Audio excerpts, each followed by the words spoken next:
Recently, I saw some statistics regarding retirement, and I was curious to find out that the average age that people are retiring today in our country is the age of 63, which seems probably a little bit younger than what many people hope to work till. And some of that is because it's unexpected when the retirement comes, possibly because of a company downsizing or because of health issues. It also stated in the article that about 1/3 of all working adults have absolutely no plan for retirement, don't have one penny saved for retirement, which is kind of a harsh reality because of the ones that do have, a quarter of them, 24%, don't think that they have enough for retirement. So it kind of tells us really the whole benefit of saving from an early on age. So teenagers save for college, but also start putting away for retirement because it's never really too early. It's something that we have to think about because we may not be able to rely totally on Social Security or upon company-funded pension programs. Rather, it's something we have to think about what it is that we would like for our retirement and then make sure that it's going to happen. And of course, we can't forget the incredible rising cost of health care. The article stated that people will spend, on average, $275,000 on medical costs in their retirement. That's a huge amount, and it's only going to rise as we go further into the future. And I don't share this with you today as a free advertisement for financial planners. I share it with you because we spend some time thinking about retirement here on earth, but if we're not prepared for it here on earth, as a priest, I'm kind of concerned about people preparing for it once we leave this earth. I would hope at least maybe that we may not have funds in the bank for what life is going to be like when we're no longer working, but are we at all concerned or worried about what is going to happen when we meet God face to face, when our retirement in heaven hopefully takes place? Are we putting something in that stock of our discipleship, of worrying and wondering and thinking at least about what the future is going to hold? The second reading gives great hope about those who die will die with the Lord.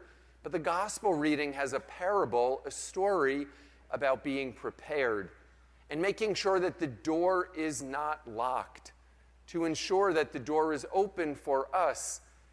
First, a little background about this particular parable. There was a whole series of events that occurred when a wedding took place. And part of that is that a group of young women, the virgins that were there, they would be in a candlelight procession from the groom's house to the bride. And so here in this particular story, there were 10, and 5 came with oil in their lamp, and 5 came with nothing. Why would you go to be in a procession and you don't bring your oil? It's kind of like totally being foolish. It's pretty harsh words that the Lord gives, but they were appropriate. Was he saying here that half the people are going to be prepared and half are not? No, we can't look at that number or statistic. But what we can look at is to think of, why weren't they prepared? Didn't they know that they were going to be in a candlelight procession? And it's a shame because for many of the young women of that time, there were not a lot of social opportunities. So for them to be locked out of the wedding party, it meant that their chances of maybe meeting a future groom were now even more limited. Because where do a lot of people meet their future spouse? At a wedding. It's a great place to meet people. If you're looking for a spouse, make sure you RSVP yes to those weddings, because a lot of them happen is where people meet one another.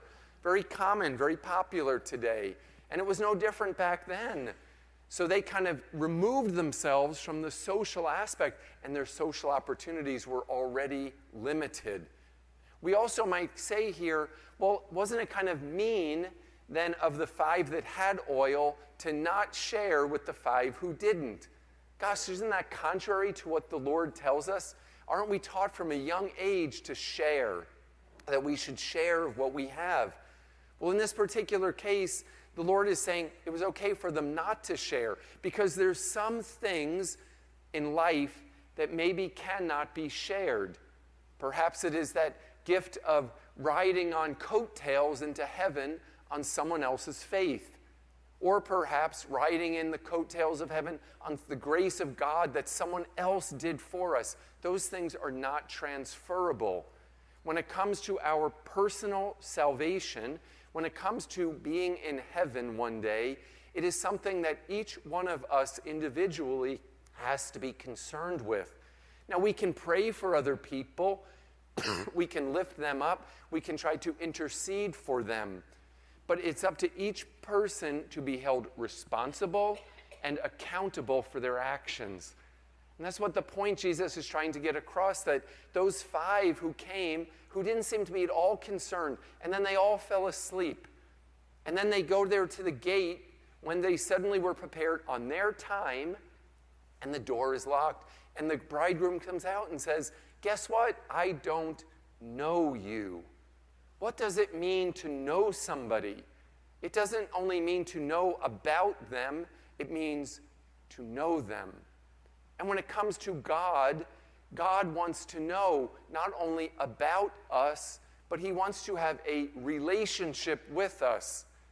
He knows everything about us, but he wants to be more than just some entity in our life, some piece of the pie. No, God wants a relationship with us, which means that we're in interaction. It means we communicate with him. It means that we care. It means that we share. It means that we tell him what our joys are. It means that we tell him what our concerns are. It means that we don't only go to him when we're asking for something. It means that we don't just take God off the shelf when we determine it is time that we need him. No, a relationship is back and forth. Successful marriages exist because there's communication, because there is a covenant, because there's sharing in the gift of life. Couples that go their separate ways, don't talk, and are in the same house, and they text one another things back and forth. Guess what? That's not a marriage when you're like in the same house, and that's like your only communication. I'll meet you for dinner in 5 minutes at the front door. Well, that doesn't really work. And with God, we can't text God.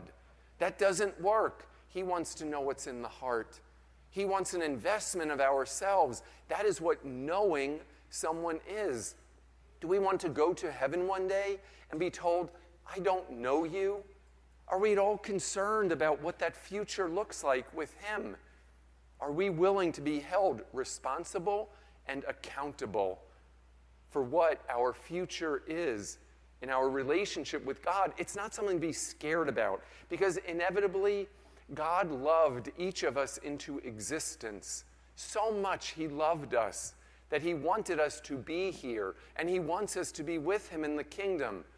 But let's not delay that because of our own actions, or shall I say inaction, or unpreparedness. I read a story about a gentleman who was given a diagnosis of a terminal disease, and he was given 6 months to live. And he said that his first inclination was to go ahead and cancel everything on his schedule, to cancel everything, to say, you know what, I need to totally think about what these next 6 months are going to look like. And then he realized, well, gosh, he's lived the last 60 years not being concerned about it, but he said, what would God want for him? Would he want him to be sitting at home, isolated, not enjoying all of life? No. So he said, I continue to just go about life. And I continue to go about life just waiting for the day that God's going to come knocking on my door. But it was a huge realization that the end was near. We never know when God's going to come knocking on our door. I just personally experienced that in my own family. That's the reality of our life, because life is fragile, life is precious, life is unique. And every day brings something new for us. And it's not something we should be so scared about. It's rather something we should look forward to. But look forward to in a healthy manner, because we know God. Because here on this earth we have loved God. Because we continue to serve him. Because we have an appreciation for all that he's given to us here. And we live life each day to the fullest, which means that we are physical people, we are emotional people. It means that we are people who are also spiritual. And in looking at our life in a holistic manner, that spiritual part is very easy to brush aside, but we have to be able to put it to the forefront, because inevitably, that's really what's most important. Do we know God in the morning, before we even put our feet on the floor, by saying, "Good morning, Lord"? What's the first thought that comes into our mind? Lord, be with me today. Maybe a sense of humility. Lord, I need you today. Do we take time to pray? We're off to a good start. We're here together as a community and a family, but there's 167 other hours in the week. What are you going to do with them? How are you going to spend them? How is God a part of that time? Because faith is not a slice of the pecan pie that we're going to eat on Thanksgiving Day, that we take out, we munch on, we put it back, and then there's an empty slice there. No, our faith, our relationship with God, it's the filling. We bring it to everything that we do, to all aspects of our life, our work, our home, our private time, to make sure that we know God. Because when we make an investment today, yes, in wondering about what our life in the non-working time period of our life is going to be in retirement, but also making an investment and making it important into that time period that we're going to be with God, knowing Him, loving Him, serving Him. That is an investment that doesn't pay just rewards here on this earth, but it will pay rewards for all eternity in the kingdom of heaven.